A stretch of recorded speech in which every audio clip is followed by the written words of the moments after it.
Phoenix, Arizona. I love coming down here. The weather, I mean, those warm nights, sitting outside, listening to great tunes, eating great food, hanging out with your friends. I mean, it's just, I wish someone could make a restaurant concept around that. Oh, yeah, they did.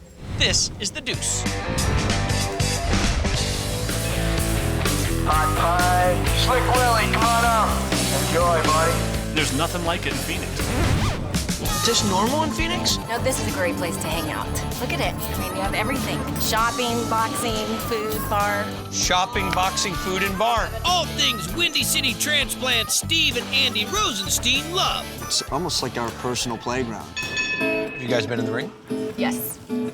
I boxed my brother 2 days before his wedding in that ring because his rehearsal dinner was here. Seriously? And what is your favorite menu item? The mac and cheese bites. These are good. Mac and cheese muffins? Mac and cheese muffins. Two of my favorite words. Butter? Butter. The flour. And add in the milk. So we're gonna add a little Worcestershire. I have some salt here too. Would you like that? I would love that, thank you. Now we're ready for the Gruyere. Whose recipe was this? This is mine. We're gonna add a little cheddar. Local goat cheese. Local goat cheese? Unbelievable taste. Delicious. Mmm. I like the tang of that. Gonna fold that in and dump the pasta down. Oh, we should probably just test this. I'll go be fine. Camera's not on, is it? Cut. We're actually gonna make a little bit of a panko mixture to put on the bottom of the muffin tin. Start with panko crumbs, extra virgin olive oil, add in some fresh ground garlic. Want me to hit this? Yes, please. Okay. Really good, so they come right out easily. Really good. Like really good. So fresh Parmesan cheese. So that little mixture now? Now we're going to fill it. Just fill a little bit on the bottom of each. When you do that, I'm just gonna make sure that nothing has changed over here on this. Okay. Now we blind bake this off? Yep, brown for about a minute. And now we're going to fill them.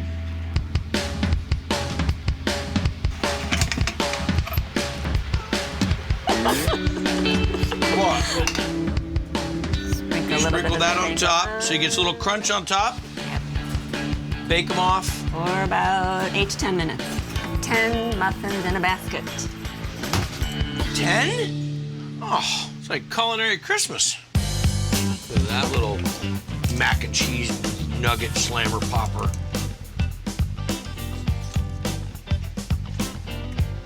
Shut the front door. Just enough to hold it together. And whatever of the fat of the cheese that was melting got captured down here in the little panko zone. The key is the outside crunchiness. Yeah. This is like an extra week now at the gym. Do the bomb, Andy. You gotta try this one. Delicious. A little crunchy and then chewy. Ay.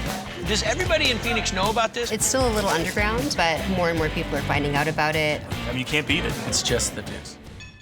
I think one of the big misunderstandings about diners, drive-ins, and dives is that I eat at burger joints like all the time, which is not really the case. So when I do eat at a burger joint, it's got to be a place that's, outside the box. So here I am outside of Boston in Somerville, Mass, to check out the Boston Burger Company.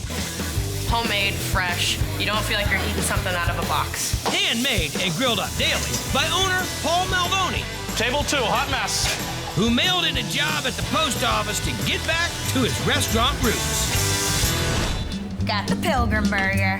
Turkey burger, stuffing, cranberry mayo. It's basically Thanksgiving dinner in your mouth. But he's got this one burger The Mac Attack. that's the dictionary definition of comfort food. Mac and cheese and a burger. Two best things. You totally recommend it to anybody that's a burger fan? Highly recommend. It's wicked awesome. I'm gonna make some mac and cheese. I'm gonna make the cheese sauce. Take our chopped onions, the butter. We're gonna let that sweat up. I'm gonna throw the flour right in. Okay, so we've got the roux built, cooked out the flour, got the onions in there. Now we're gonna go with some milk. We're gonna go with some milk. Cheeses. American. We're gonna do some cheddar. Cheddar. Wicked cheddar. Nah, we gotta definitely get the accent going. We'll work on that. And we're gonna do some shredded cheddar jack cheese. So stir it up, get it done. All right. Cheese sauce is made. Gonna throw a little hot sauce. Andale. All right, I'm gonna throw some Parmesan, a little Pecorino Romano. How you doing with that right there? And we're gonna throw in some salt and pepper. We're just gonna mix this right up. It's like a workout. You are a champion. You can do it, man. Work out harder. Now you dump it in the pan, let it set up overnight? Absolutely. Okay. Throw a burger right down. Okay. Nice 80-20, never frozen? Never frozen. We make every one of these by hand every day. We'll throw on some bacon. The bacon's cooked to order each time? Yes, sir. This way it comes out nice. It's gonna be nice and pliable. Buns on. We toast all our buns. And the buns are local? The buns are local. Throw that right on the grill. Put some cheddar jack cheese on. I'm gonna get like one of those road construction signs on my heart. Look at this. I've seen ridiculous in the burger world. This might have to be a contender. Mac attack. Look at that goodness on the flat top. I'm telling you what, pretty rockin' mac and cheese, bro.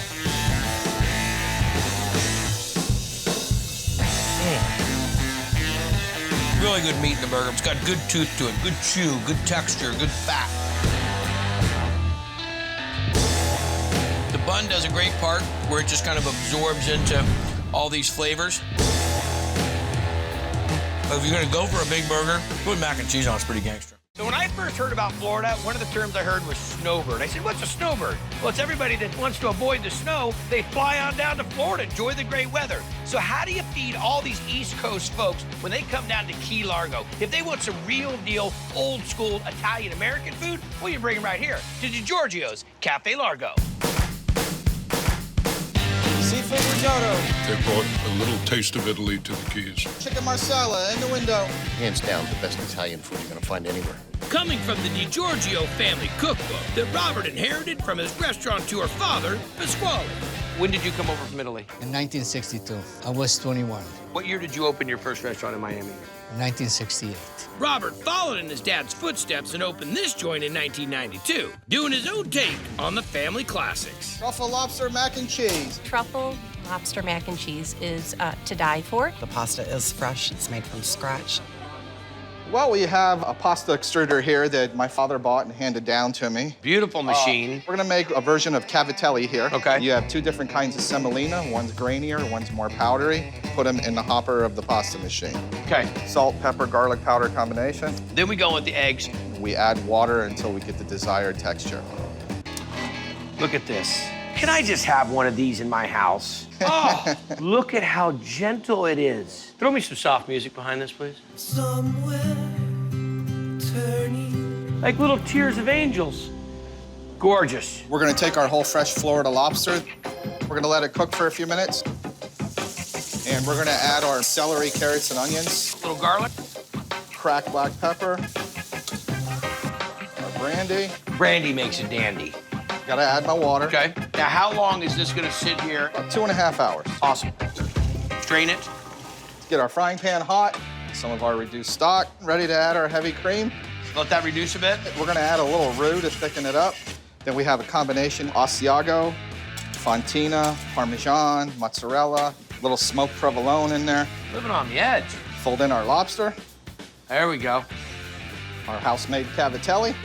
There's a ton of cheese in there. House-made truffle breadcrumbs. Okay. And then we're gonna throw it in the salamander, toast off the breadcrumbs, and then we're ready to serve. We're ready to go. Okay. Look at that.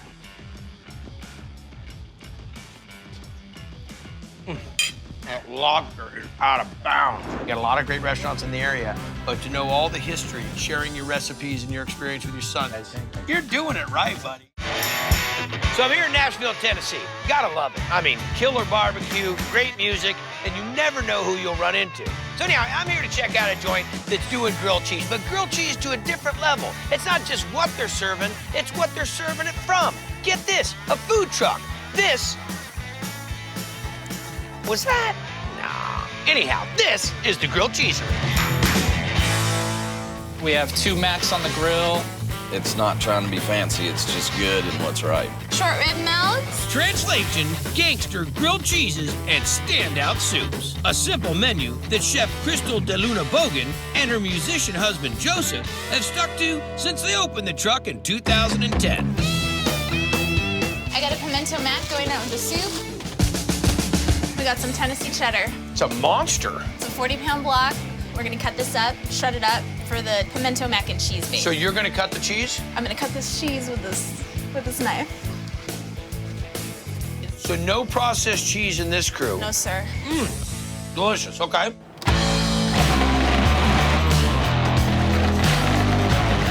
So cheese is done. We're gonna make some mayo.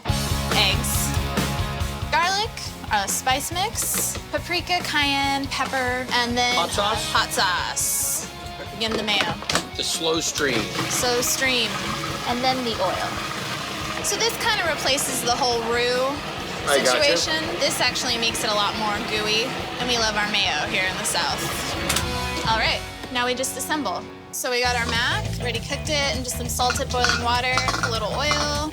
We got our mayo this girl thinks she was some pretty little bartender. This girl been cooking. And here comes the good stuff. We got our cheese. I'm digging it. We just want a little bit of noodle, just for some texture, but it's mostly about the cheese.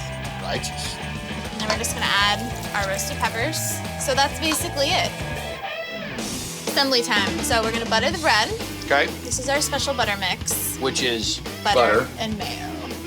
I like it. Pimento mac and cheese, some of our beautiful local tomatoes, bacon bits, and then we finish it off with the same cheddar that we've just sliced. And we go to the grill. Yeah. Get it. Then we press it down. How long does that take to melt? About 2.5 minutes on each side. It's all melty. Cut it on halfway. We present it open faced so you can see all the goodness. Okay. We'll serve it up with some of our house-made pickles. So the roasted red pepper and tomato soup. Little basil oil on top, pimento mac and cheese. Melts. So I gotta try this sandwich by itself. What do you think about that? You know what, I'll tell you something. If you're left with just pimento by itself, well, not enough texture. Yeah. Texture was the one. But you put the pasta in there and the tomato. A little bit of spice coming out of that as well. This is where it goes on. Yeah. That's how you do it. That's so good. I'm gonna go into like a little dream sequence. I am telling you what, this just takes me back to childhood. It's a labor of love, so we better produce. And call it the grilled cheesery? So we found a place where two buddies that went to school together built a place that everybody loves to go to. This is Pounds. Chicken tendy melt in the window. It's our go-to date night. Great spot for food, drinking, dancing. Got your elote over, ready to sauce up. Favorite thing on the menu? I had never heard of a poutine, and they said that this place has gravy and fries and cheese curds all mixed in one. And I was like, what the is that? Well, it's the kind of stuff Brandon Hers and Alan Cation are putting together after a journey that started in high school and ended as owners of this joint. We actually didn't like each other in high school. You didn't like each other in high school. That's a good way to start the business. Well, we worked together in this place before it was Pounds. The offer came up to buy it, and we pooled together money really quick. What's the food? But we wanted to take good culinary foundation and apply it to, like, everyday concepts. Yeah. Pork or mac in the window. The barbecue pork mac and cheese, all around, just a very flavorful dish. Oh, I think it's kind of a guilty pleasure, actually. What dish are we making first? Pulled pork on macaroni and cheese with barbecue sauce. The health craze is taking over Fargo. We're gonna make the spice rub for our pulled pork. Brown sugar, paprika, chili powder, cayenne, garlic powder, onion powder, kitchen sink, dried oregano, coriander, cinnamon, nutmeg, fenugreek, dry mustard powder, sumac, chipotle powder. Nothing else you want to add to it? Why weren't you guys friends in high school? Well, I didn't get the seat at the cool kid table. Well, who's the one on the show right now? The tables have turned, yeah. Oh, how you enjoying the lobby? We're gonna take our pork. We score it a little bit. We want the salt to be in every little square inch. Really work its way through. Yeah. Black pepper as well, pork rub. Now we're doing the mustard. This has vinegar in it, which is gonna help break down a lot of the connective tissue that we have here. We're gonna grill it with the mustard. That's correct. Okay. It's like that char flavored. Now we're gonna get our braising liquid together. Beer, cola, cider vinegar, some Worcestershire, liquid smoke. A lot of it. Salt. Pour this in. Braise this for about 2.5 hours, just until you can shred it. Dig it. Next up, mac and cheese. Half and half. It's in the double boiler, so it doesn't have direct flame contact, so it doesn't burn it. Heavy cream, cream cheese, shredded white American cheese. You think you want to get a bigger pot, Chef? Shredded cheddar, no. It'll mix. Got to give it some time. Oh, I'll get the time for you. What do you want? No, I need my assistant back. Alan! You're into Gouda? All right. It's so Gouda. A little guy bird feeder. Just put some Gouda out there. Now we're gonna make our little sauce mixture for the mac sauce. Buffalo sauce, salt, pepper, onion and garlic. Stir that up. Add it to our sauce. Take our immersion blender and make sure everything gets incorporated properly. What do we have left? Barbecue sauce, ketchup, Dr. Pepper, Worcestershire, cider vin, brown sugar, paprika, cayenne, chili powder, garlic powder, onion powder, bay leaves, salt. Bring it up to a boil and then simmer for about a half an hour. Gosh, there's a lot of ingredients in this monster. Take a little bit of oil, pork, let this sear off. Noodles into our mac sauce, plate our pork sauce. This comes with a side of treadmill. Pickled jalapenos. It's a dynamite dish. Everything's gotta be right. Any one part of this not being right, you just put two sides together and call it the main dish. That's right on top of right and added some more right. The pork is delicious and not dried out. The barbecue sauce has got fantastic tang and not overly sweet. The mac sauce gives you that thin, silky, creamy texture. And the real kicker to the whole thing is the diced jalapenos, a little bit of the acidity, a little bit of the heat. Delicious dish. I mean, like, really have to take it away from me. I want to eat it all kind of dish. We got the barbecue pork or mac and cheese. The pulled pork has a really nice flavor, and the mac and cheese is nice and gooey. It's just the perfect amount of sauce on it.